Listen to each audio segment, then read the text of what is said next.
7h à Sibi, même heure à Nana Kenyeba.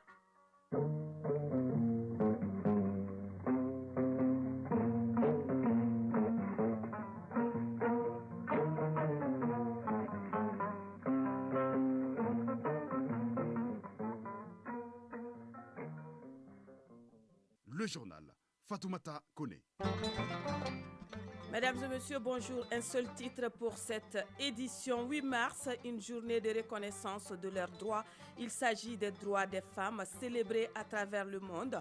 Occasion pour parler des réalisations économiques, politiques et sociales des femmes d'hier, d'aujourd'hui et de demain.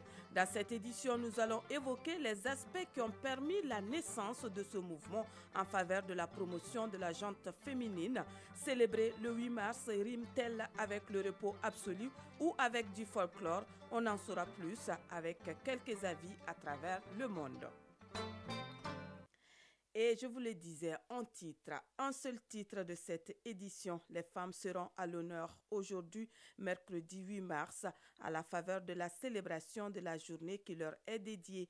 La journée est célébrée au Mali sous le thème « Femmes, actrices incontournables, debout pour la paix, la sécurité, la cohésion sociale et la réconciliation au Mali ». Le 8 mars permet de jeter un regard sur les avancées des femmes dans divers domaines. La synthèse du message du ministre en charge de la promotion de la femme avec Awama Kamara. La célébration de la journée du 8 mars vise la promotion des droits de la femme. C'est aussi une occasion pour les femmes de mettre à nu les violations et discriminations qu'elles subissent et de revendiquer de meilleures conditions de vie et de travail. Wadidje Founé Koulibaly, ministre de la promotion de la femme, de l'enfant et de la famille. Elle donne également l'occasion d'établir un bilan sur les progrès réalisés en termes d'égalité et d'équité entre hommes et femmes dans les domaines économiques, politique, social et culturel. C'est enfin un espace d'expression démocratique et de plein épanouissement des femmes au regard des grands enjeux de la société. Cette année, le thème international porte sur les technologies car elles sont bénéfiques pour les femmes.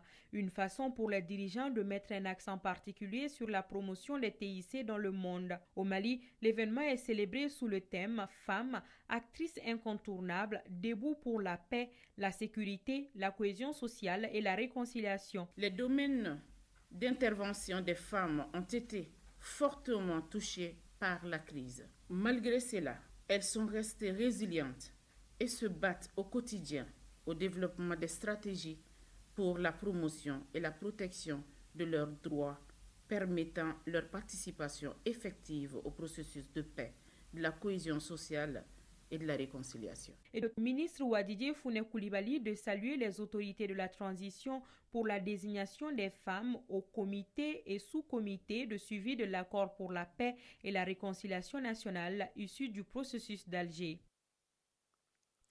La Journée internationale de la femme est une journée qui célèbre à l'échelle mondiale les réalisations économiques, politiques et sociales des femmes d'hier, d'aujourd'hui et de demain.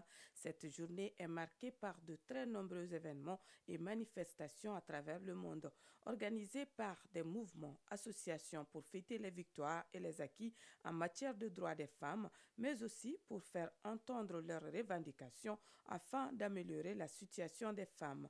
Mais quelle est réellement l'origine de la journée du 8 mars, l'historique de la journée avec Baraki Sawatara. La Journée internationale des femmes ou encore Journée internationale des droits des femmes puise ses origines dans l'histoire des luttes ouvrières et des manifestations de femmes. Elle réclamait le droit de vote, de meilleures conditions de travail et l'égalité entre les hommes et les femmes qui agitèrent l'Europe et le monde occidental au début du XXe siècle.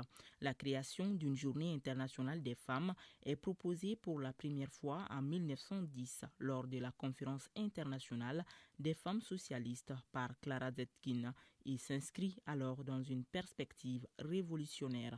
La date n'est tout d'abord pas fixée et ce n'est qu'à partir de 1917, avec la grève des ouvrières de Saint-Pétersbourg, que la tradition du 8 mars se met en place. Après 1945, la Journée internationale des femmes devient une tradition dans le monde entier.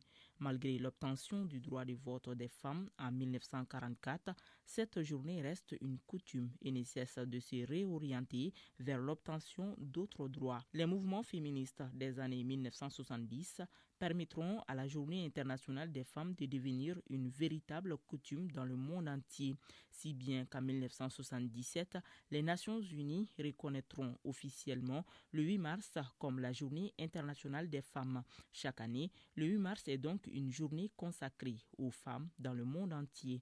Elle permet à toutes les femmes de revendiquer leurs droits et de dresser un bilan sur l'évolution de la condition féminine et de pointer les inégalités qui demeurent.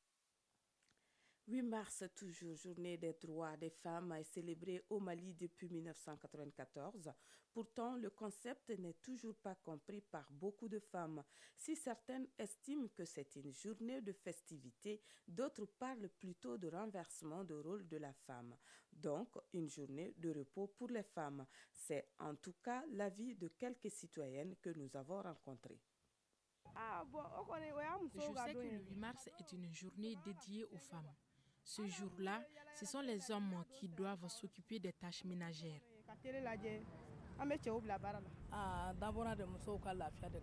Cette journée est faite pour la tranquillité des femmes. Elles doivent se reposer ce jour-là pour que les hommes prennent le relais.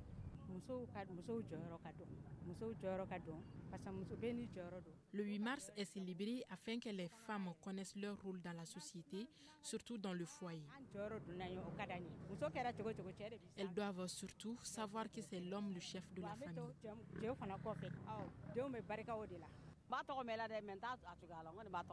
Je connais le 8 mars.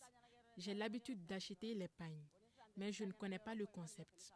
En tout cas, j'entends certains dire que c'est une journée où c'est l'homme qui doit prendre la place de la femme à la maison. Ils ont été pris par Bourama Traoré.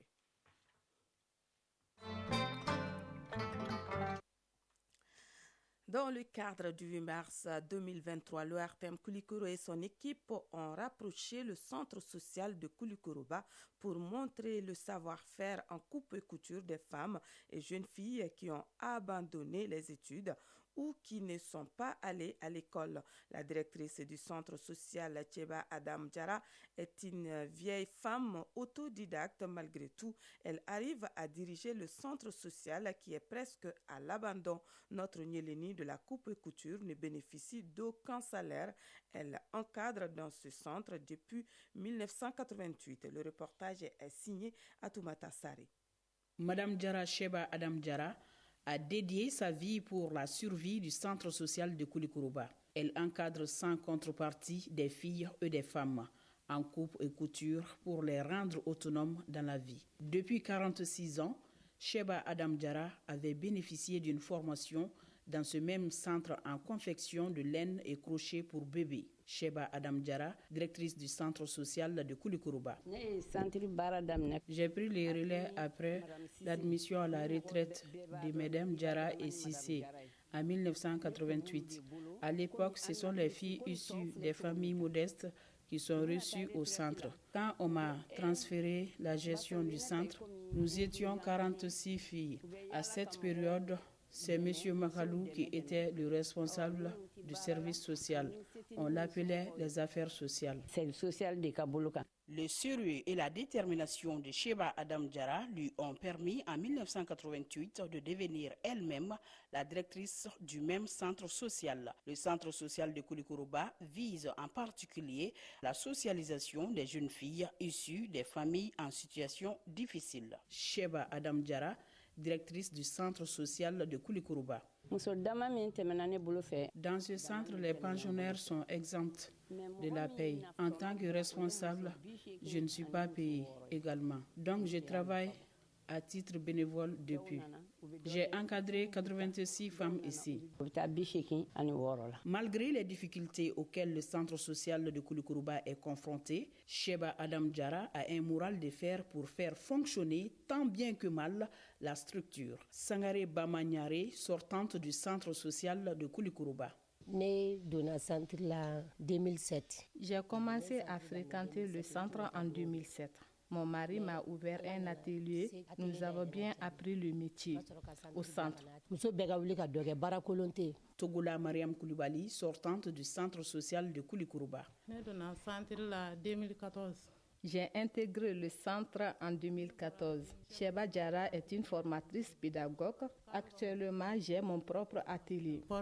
Tous ceux qui encadrent dans le centre social le font gracieusement. Ousmane Fofana, formateur au centre social de Koulikourouba. Depuis 1995. Ma collaboration ici avec Cheba Diarra a commencé en 1995. Elle a sollicité mon concours en me précisant que c'est à titre bénévole. Depuis lors, je n'ai pas regretté le travail dans le centre social de Koulikourouba.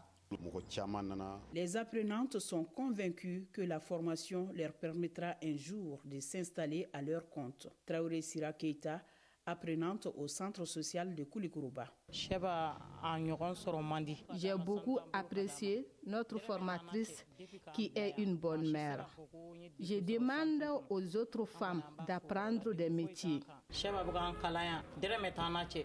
Adam Diarra, directrice du centre social de Koulikourouba. Le centre disposait de plus de 30 machines. Aujourd'hui, il y a quelques-unes qui ne sont pas en bon état. Ces machines ont été offertes par le jumelage avec Kéteni. Nous avons assez de difficultés pour le fonctionnement. L'état du centre est dans une dégradation très avancée. Si rien n'est fait, le temps aura raison du centre social de Koulikourouba, qui participe à lutter contre le chômage des filles et jeunes femmes de la cité du Méguitan. Koulikoro, Hatoumata Saré et Salif Maïga pour l'ORTM. Et direction maintenant Bamako pour parler toujours de la journée de la femme, qui est l'occasion de s'intéresser à tous les aspects du mouvement enclenché en faveur de la promotion de la gente féminine.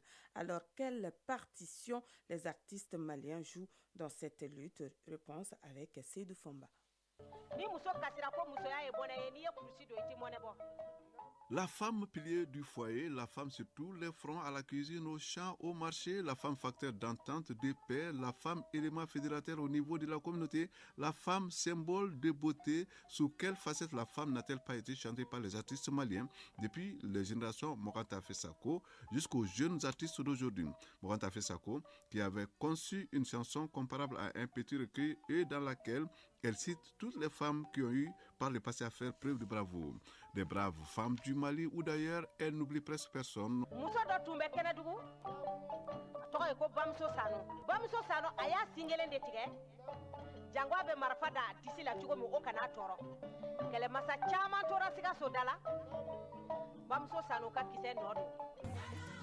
Dans la lutte pour la promotion de la femme, l'ensemble instrumental a lui aussi pleinement joué sa partition, notamment à travers cette belle composition.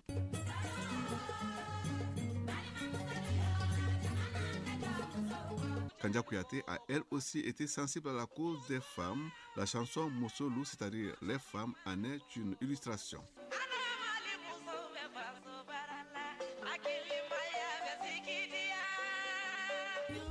La femme n'a pas été chantée que par les femmes. De grandes voix d'hommes se sont aussi impliquées dans le combat, comme Salif Keita, qui a su, avec un talent indescriptible, magnifier la femme malienne. Ensuite, Mangala Kamara, cet autre grand de la musique malienne, qui a donné de la voix en mettant l'accent sur la complémentarité entre l'homme et la femme.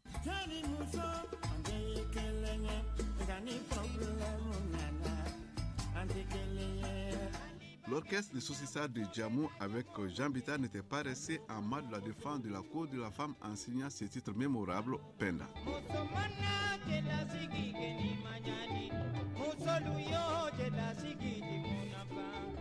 La jeune génération a pris le relais avec des voix comme celle de Chiché Dramé qui mettait en garde ceux qui osent faire du mal à la femme.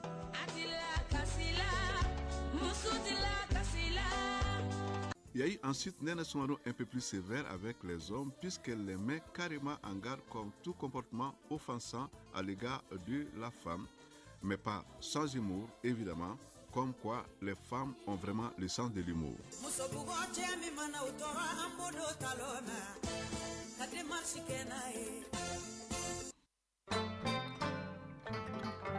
l'actualité internationale. Nous allons partir d'abord au Burkina Faso, où le ministre burkinabé des Affaires étrangères, Olivier Auramba, a signé ce mardi à Doha au Qatar un mémorandum d'entente entre le Fonds qatari pour le développement et le Burkina Faso, permettant de mobiliser environ 2 milliards de francs CFA, plus de 3 millions de dollars, pour soutenir l'éducation d'urgence au Burkina Faso, où plus d'1 million d'élèves sont affectés par la fermeture d'écoles à cause de l'insécurité. En Guinée, une cinquantaine de Guinéens, principalement des enfants et des nourrissons, sont arrivés à Conakry dans un vol affrété depuis Tunis.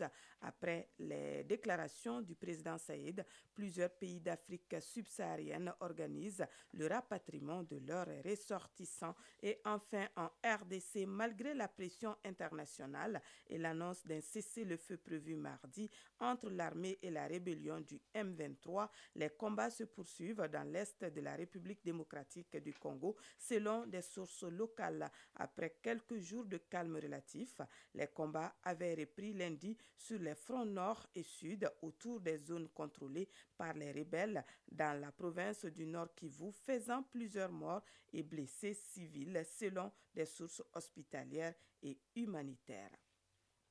C'est la fin.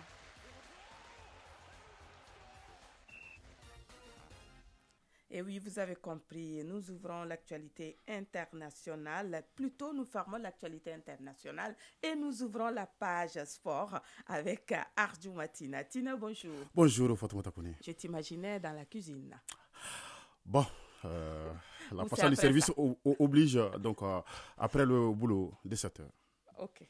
Le repas de midi t'attend. On part avec le football d'abord. Le football Coupe du Mali. Les 16e de finale se poursuivent aujourd'hui. Oui, au programme de ce 16e de finale de Dames Coupe du Mali, c'est mercredi 6 rencontres à Mopti au stade Barema Bokoum. Le centre malien-belge reçoit Soya Touré à Gao au stade Kassé Keita. AS Koira Alawa affronte Avenir au stade municipal de Tombouctou. AS Commune accueille USD de Djeni. À Kenyeba et Renaissance de la localité sera face à Afrique Football Elite AFE, un club de première division. À Yelimani, Tourbion joue contre Black Star de Badalabou et le Djoliba Athletic Club, détenteur du trophée, sera l'hôte de l'Académie de Ekaï. Les différentes rencontres démarrent à partir de 15h30 à minutes. Les équipes déjà qualifiées pour les huitièmes de finale sont le Stade Malien de Bamako, les 11 cratères de Nyarela, l'USFAS, le Binga FC, le SC Kita, l'AS Bakaridjan, le COB et AS Alençon de Kouchala. Pour le moment, le seul club de 10e division qui est parvenu à se qualifier. Parlons maintenant des compétitions africaines des clubs. L'AS Real, notre représentant en Coupe CAF, joue cet après-midi en Tanzanie. Oui, les Scorpions de Bamako sont en déplacement à Dar es Salaam et affrontent aujourd'hui Young Africans de la Tanzanie au compte de la 4e journée des matchs de poule de la Coupe de la Confédération. À l'aller jouer à Bamako il y a quelques jours, Young Africans de la Tanzanie a fait un match nul, un but partout.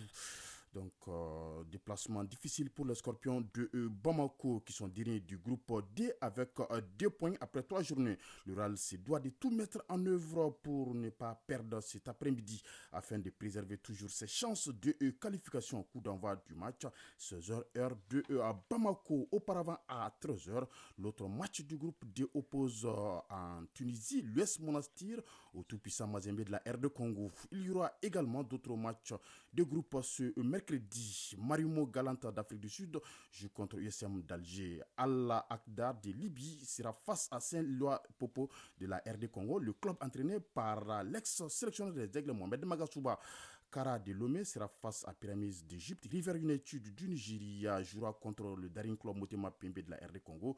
Les Diables Noirs du Congo seront face à la SEC Mimosa de Côte d'Ivoire et Futur FC d'Égypte affrontent Phare de Rabat du Maroc.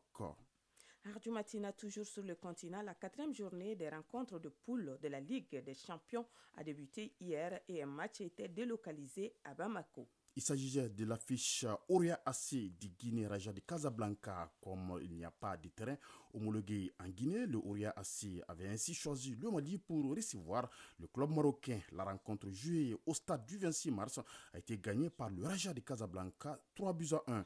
Le Raja survole ainsi le groupe C, 4 matchs, 4 victoires, 12 points et se qualifie pour les quarts de finale dès cette 4e journée. L'autre match de poule a vu la victoire de Simba de la Tanzanie 1-0 face à Vipers d'Ouganda. Le club tanzanien occupe la deuxième place après 4 journées avec 6 points. Le Oria AC reste à 4 points et Vipers 1 point, presque éliminé. Les autres résultats obtenus hier: victoire 2-0 d'Al Hilal Omdurman du Soudan contre Coton Sport du Cameroun. Le Zamalek s'est relancé en disposant de l'Espérance sportive de Tunis, battu 2-0. Victoire du CR Belouizdad d'Algérie 1-0 face à El Merreikh du Soudan. Les autres oppositions de cette 4e journée des matchs de poule de la Ligue des Champions se jouent ce samedi. Tina, sur un autre continent, précisément en Europe, les 8e de finale et retour de la Ligue des Champions a commencé hier soir et 2 clubs ont validé leur billet pour les quarts de finale. Il s'agit de Chelsea et Benfica Lisbonne qui se sont qualifiés hier soir pour les quarts de finale. Les Anglais de Chelsea qui avaient un but en retard ont battu 2-0 le Borussia Dortmund qui s'était imposé 1-0 en 8e de finale aller. Déjà victorieux à l'aller chez le club Bruges, les Portugais de Benfica ont confirmé à domicile hier soir au retour en l'emportant 5-1. Ce soir, nous aurons des autres qualifiés pour les quarts de finale à l'issue des 8e de finale et de tour. Tottenham, Milan AC et Bayern Munich, Paris Saint-Germain à l'aller. Le Bayern et le Milan AC s'étaient imposés par le même score d'1-0 devant le Paris Saint-Germain et les Anglais de Tottenham. Merci Arju Matina. Chronique de l'environnement. La chronique de l'environnement s'intéresse aujourd'hui à la commission sciences, techniques et environnement du Conseil économique, social et culturel qui est l'une des 8e institutions de la République. Cette commission a pour mission de mener des réflexions en partenariat avec les acteurs clés sur la préservation de l'environnement et des ressources naturelles et la politique du développement durable, entre autres. Agibou Koulibaly pour les détails. Le Conseil économique, social et culturel a pour mission de recueillir annuellement et de transmettre au président de la République, au gouvernement et à l'Assemblée nationale les attentes, les besoins et problèmes de la société civile. Une autre de ses missions est de conseiller les autorités du pays sur toute question d'ordre environnemental. Ce rôle revient à la commission sciences, techniques et environnement. Simbala Sila, président de la commission sciences, techniques et environnement au Conseil économique, social et culturel. Le Conseil économique, social et culturel a compétence sur tous les aspects du développement économique, social et culturel du Mali. L'environnement faisant partie intégrale du volet économique, social mais culturel, la nécessité de la présence d'une commission sciences techniques et environnementales s'impose dès lors. C'est une des commissions permanentes au sein du Conseil économique, social et culturel. Nous en avons 5 à ce jour. La commission sciences, techniques et environnement s'intéresse à tout ce qui concerne la vie de la nation dans le sens du bien-être social. Elle a mené des activités qui ont rehaussé l'image de l'institution en la rendant plus lisible, plus visible non seulement aux yeux des décideurs, mais également à ceux des populations, comme par exemple la rencontre récente sur le plaidoyer en faveur des actions de reboisement au Mali. Simbala Sila, président de la commission sciences, techniques et environnement au Conseil économique, social et culturel. La protection de notre environnement est nécessaire pour, la santé, mais aussi notre développement en tant que tel. Donc c'est un problème qui ne peut pas être résolu par une seule personne ou une seule institution, mais nous devons nous donner la main. Chacun doit faire sa part. Nous sommes obligés parfois de couper des arbres pour des besoins économiques, mais cependant, nous pouvons les replanter aussi. Nous pouvons agir aussi sur le développement des énergies renouvelables, surtout leur utilisation en milieu domestique. C'est un bien commun qui doit être préservé ensemble. En ce qui concerne l'opération spéciale d'assainissement de la ville de Bamako et de Kati, la commission sciences, techniques et environnement se réjouit de cette initiative des autorités de la transition. Simbala Silla, président de la commission sciences techniques et environnement au Conseil économique, social et culturel. Je ne peux que saluer cet engagement du président de la transition. Nous lui demandons de continuer et parce que relever ce défi n'est pas du tout facile. C'est un bon début et nous nous tenons à sa disposition pour tout accompagnement qu'on pourrait lui apporter. La commission sciences techniques et environnement, faut-il le rappeler, réunit en son sein toutes les expertises nécessaires dans le domaine du développement global en matière de gestion de l'environnement. Et voilà deux réflexions de deux dames de deux générations carrément différentes. Il s'agit de Oprah Winfrey, une célèbre animatrice et femme d'affaires qui dit ceci: pensez comme une reine, car une reine n'a pas peur d'échouer. Le chèque est un autre tremplin vers la grandeur. Oprah Winfrey et la militante anticoloniale Awa Keita dit la même chose dans les années 80. Qui recule devant un simple regard ne peut résister devant la prison, a fortiori devant les armes. Les hommes qui m'ont aidé à réaliser cette édition ne diront pas le contraire. Il s'agit bien sûr de Bourama Traoré pour la coordination à la technique, Boubacar Bédialo pour la mise en ligne, Tamsir Diabaté. Après moi, vous allez suivre la météo avec Mahamadou Keita. Bonne fête à toutes les femmes, particulièrement à toutes les mamans et toutes les filles.